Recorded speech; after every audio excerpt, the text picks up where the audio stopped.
Welcome to UG 50 and Beyond, Your Vision, Our Mission. This program is produced by the Public Relations Division of the University of Guyana and seeks to highlight the programs and offerings of the university. My name is Lisa Sumra, and I am the host.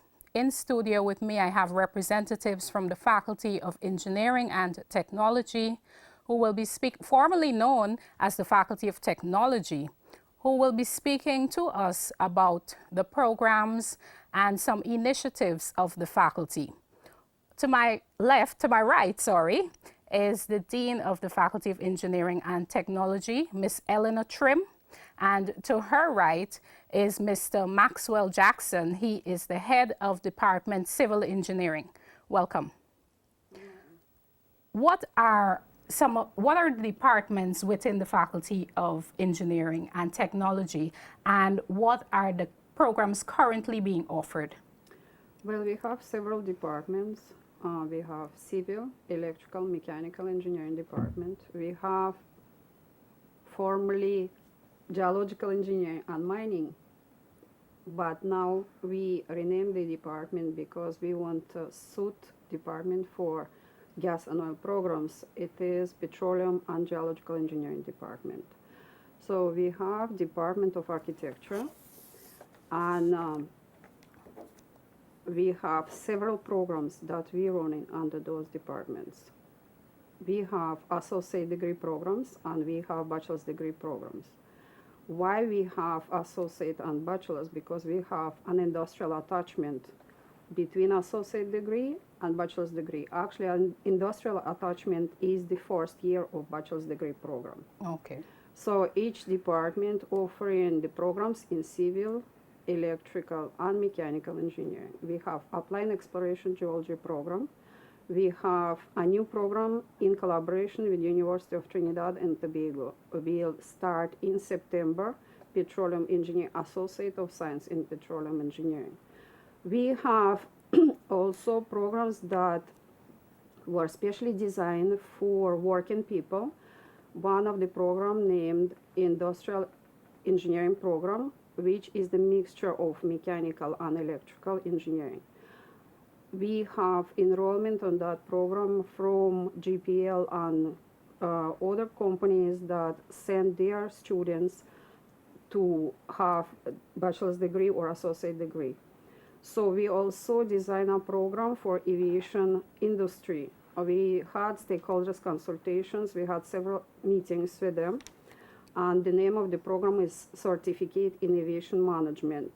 We had our first batch last year of 15 persons. So they complete the certificate and they enroll in Associate of Science in Aviation Management right now, presently. So we have a variety of the programs that students, future students could take at the faculty, and Mr. Jackson could speak a little bit on his civil engineering programs right now.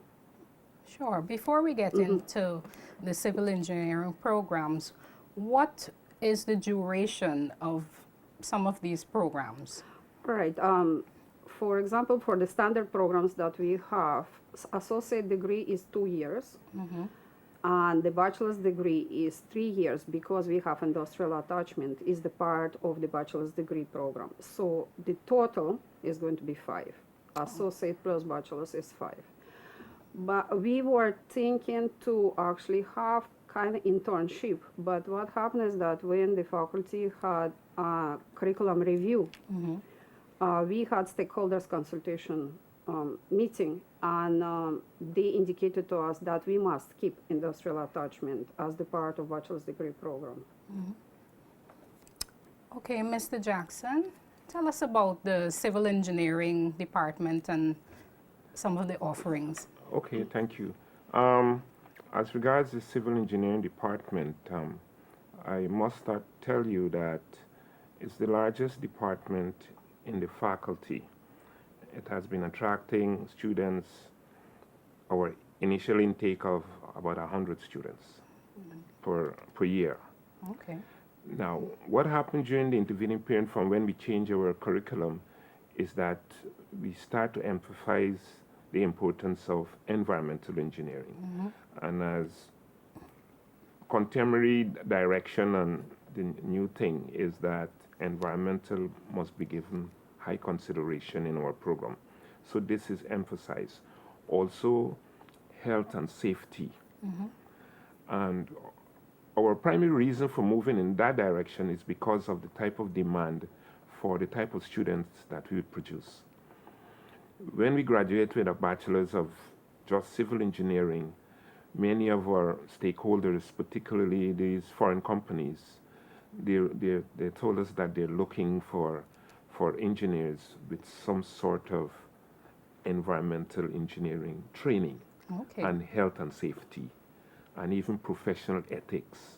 So in our new curriculum, we have incorporated into our program professional ethics, part of a course, safety, health and safety, as well as engineering.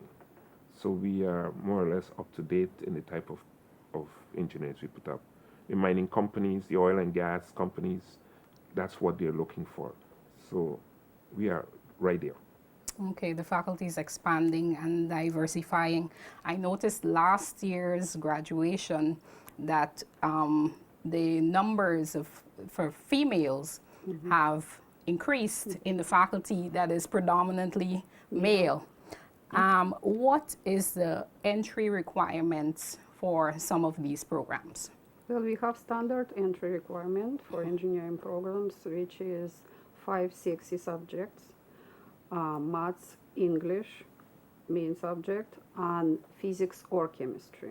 Okay. So, and other two, any other two. For petroleum engineering program, we required 560 subjects, including maths, English, physics, and chemistry. So it is blend of two subjects, science subjects, must be here. We actually have pre-university physics course that offered at the faculty, because right now we in May and students write in sixth examination. So we have a course, pre-university physics course, that will start at the end of June. For those who don't have physics but they want to enter the faculty, they could actually enroll in that course, and after they will complete the course and pass the course, they would be approved, admit to the faculty. You talked about the petroleum engineering courses that are scheduled to commence shortly. Having acquired an associate degree in petroleum engineering, how can this contribute to the development of the oil sector? Well, recently we received donation from Schlumberger, which is a software program that would be used in the Associate of Science in Petroleum Engineering. And along with that, we received 10 computers, which is very high modernized computers. They were built actually especially to accommodate that software. Okay. So Schlumberger indicated to us that they looking forward in 2 years to take some of our graduates in petroleum engineering. That is great. And they also indicate to us that not only the industry would need petroleum engineers, but the governmental agency would have to get, petroleum engineers. What are some of the developments within the faculty, and how can such developments impact students? Well, we have the biggest development we had for past several years, as Mr. Jackson just mentioned, we had curriculum review. We were, entire university were involved in a World Bank project. The part of the World Bank project, it was curriculum review. So we revised our programs, and we start offering revised programs in 2015, right? Yeah. It was 2015. So we were running those programs, and we were monitoring our students to see if there's additional curriculum review needed to actually accommodate our students. If there's some guidance from students, we have guidance from students. If they need some additional material to be exposed and maybe additional courses to be taught. So that was the major achievement. In addition to that, we received new lab equipment, and that was the part of the curriculum review also. So when we have guests from University of West Indies, University of Trinidad and Tobago, you just name, and we have visitors from gas and oil industry also, and when they look at our equipment and our labs, and they actually told us that our labs very well equipped right now, up to date. Even University of West Indies don't have equipment like we have presently. And we continue piggybacking on that. Each department every year submitting the request to the Learning Resource Facilities Committee to offer more equipment that necessary for the programs, because you know that it never too much. Exactly. Because yeah, the lab equipment actually advance every year. So now that was the major achievement. So if you look at the Faculty of Technology presently, it's totally different from what it was before. So next achievement that we have, all our lecturers who used to have bachelor's degree enroll in master's program. Great.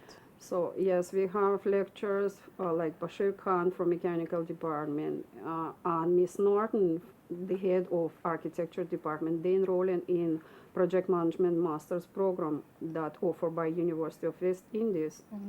We have our assistant dean, she's doing MBA. And we have Safras, Mr. Safras from Mr. Jackson department. He is doing master's in, Mr. Jackson, please help. Geotechnical engineering. Geotechnical engineering at FIU. Yeah. At FIU. So we have collaboration with FIU, and he was sent there to do his master's. So we continue doing our development, staff development. I was asked to prepare a list of student, our lecturers and future students that will benefit the faculty in the future. You know, we want to do something that could benefit faculty in the future, maybe 10 years, 15 years from now, because we all getting old and we will be off just now. And you're yes, not getting older, you look yeah, very well, youthful. maybe on your TV, but anyhow, we planning to bring our staff up to the date. They have to do PhDs, they have to do masters, they all, because I remember they graduating with a bachelor's degree. The bachelor's degree, they could only teach on associate. Correct. So we have to get people with masters and people with PhD to make sure that our students receiving proper Quality teaching, assurance. quality assurance, yes. So that is the important. part, yes. That is very important. So staff development. In addition to that, Mr. Jackson, his department always engage in some several projects that with the Ministry of Infrastructure, and he will speak about it. And currently we involve in the project with UNICEF. Okay. It's community-based project. We would like our students to help communities and do something for indigenous people. Great. And you know that we have difficulties, not difficulties, but the people who come in from Venezuela, and they have Guyanese, have Venezuelans children, you know, the parents from Guyana. And so we are helping UNICEF in terms of, we visit several schools in Mabroma district. In Botero, Mabroma Primary School, Port Kaituma Primary School, Whitewater, Kamwata. And what we did there, we have students from Civil Department and Architectural Department. And one more lecture, Mr. Jackson on a project with me, and a lecture from Architecture Department, Dr. Pereira. So we were assessing the schools. We were preparing the plans because, you know, indigenous communities, sometimes the plans are missing and things like that. So we're preparing the plans for the schools. We also making recommendations in terms of the maybe repairs needed for schools, and we are going to prepare the plans for the additional space. We're looking at the initiative like green spaces. We are not talking about concrete and things like that. We're talking about wood. We're talking about bamboo, maybe. We're talking about the materials that indigenous people use in the communities. And that not only the construction we're talking about. We discovered that schools don't have water, running water. Schools don't have electricity, and they don't have several things that necessary for children. So we are going to make recommendations maybe for renewable energy and other things that necessary for primary schools. Great idea. I know PPDI, the Power Producers and Distributors Limited, had an agreement, or probably still have an agreement with the Faculty of Engineering and Technology in terms of industrial attachment and so forth. Is that still ongoing? And what are some of the other agencies that have collaborated with the faculty? Well, we have all the ministries in Guyana actually accepting our students on attachment. Great. Almost all private companies, right, Mr. Jackson? So Mr. Jackson could speak on industrial attachment, especially for students. Yes, sure. Yes, and in addition, I want, as regards our development of the faculty in general, and the civil engineering department in particular, is that last year we had, the university had a consultation in Region 6, particularly targeting the Berbice campus. And coming out of that consultation is a desire for us to train civil engineers at the Berbice campus. And as we speak, work is in advanced stage of progress for us to implement and to start the civil engineering program at the Berbice campus. And that is great. So that serves as a type of expansion for the faculty, as I said, in general, and the civil engineering department. We engage, we should mention that students' research project. Sometimes we get initiatives, indicators from industry for us to do some particular specific research in certain areas, especially dealing with materials, local and indigenous materials. So in our lab, we would undertake such things, you know, to enhance it. And we, right on campus, we have what we consider Green Park, where the students would demonstrate some of the use of these materials, more so in the area of recycling, minimization of waste. We do those type of projects right on campus. So our students, when they leave the university, they would be endowed with some of the skills and the know-how of minimizing the use or enhancing the use of waste material, what is considered waste. And that would have a severe impact on our environment. Great. I just want to mention that. I passed by the Faculty of Engineering and Technology the other day. I saw some great work, and I was told that it's student research projects, and that is some great work. Highlight some of the other projects that are going on in the faculty in terms of student research and, you know, lecturers' research and so forth. Is there an avenue for persons to be published, and have they been published in terms of student research? Well, yes, I would say that because we have our own internal, we developed a research committee, and we resuscitating a type of journal that we had within the faculty, where student project and even staff projects we could put there. But this is work in progress, I could tell you. But we're doing a lot of work in the area of waste minimization, I know.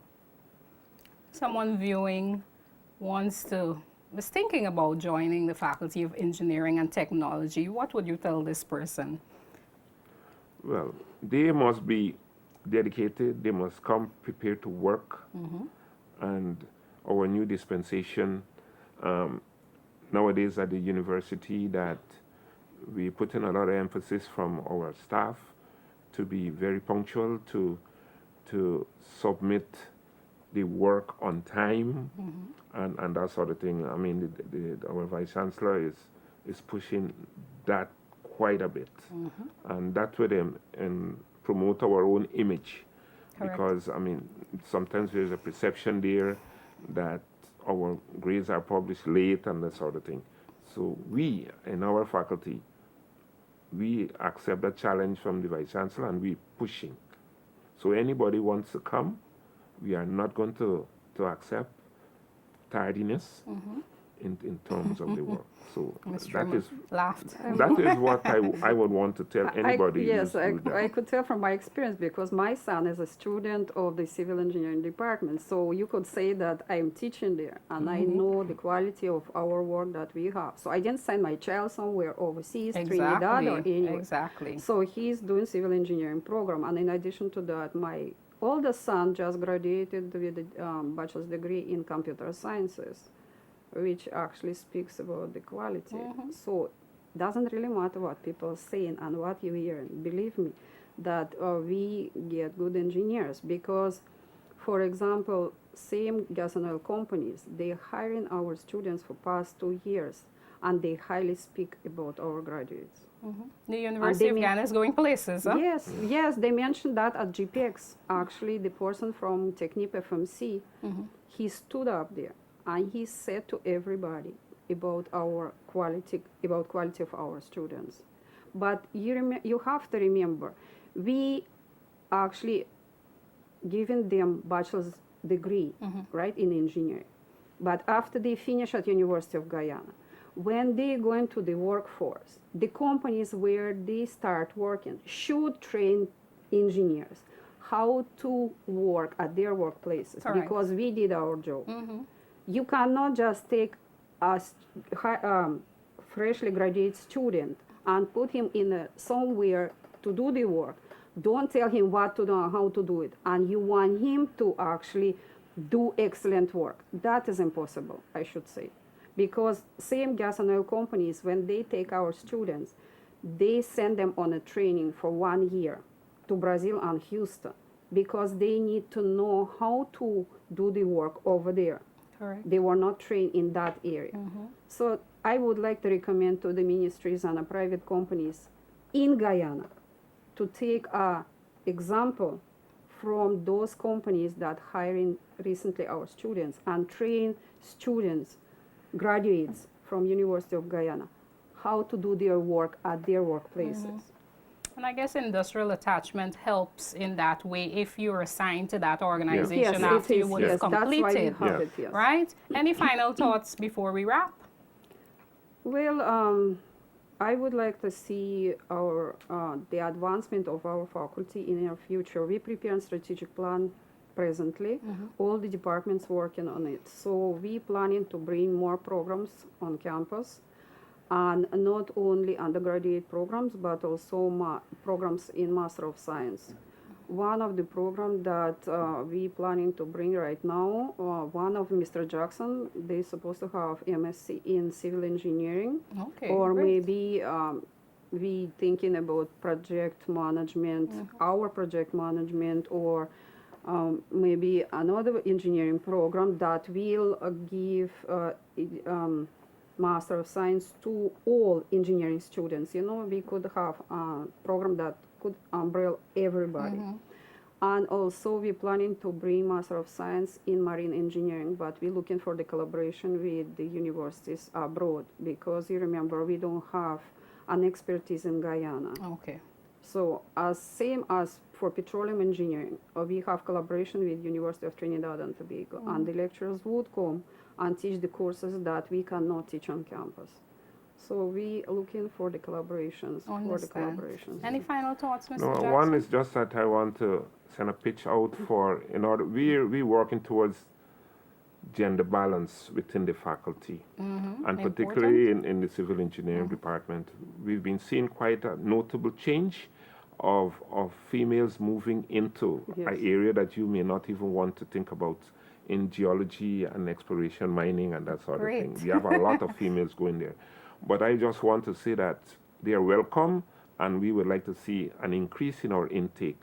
And to say that at present, our things are open, and those potential students, whether male or female, we would like them to go on our website and apply for admission. Although they may not have their results from the CXC, but they could still apply pending their results from the CSEC exam. And all are welcome in the faculty. There you have it, folks. Thank you, Ms. Trim and Mr. Jackson from the Faculty of Engineering and Technology. And applications are currently open. They will be closed on the 31st of May. So go ahead and apply. Thank you for watching.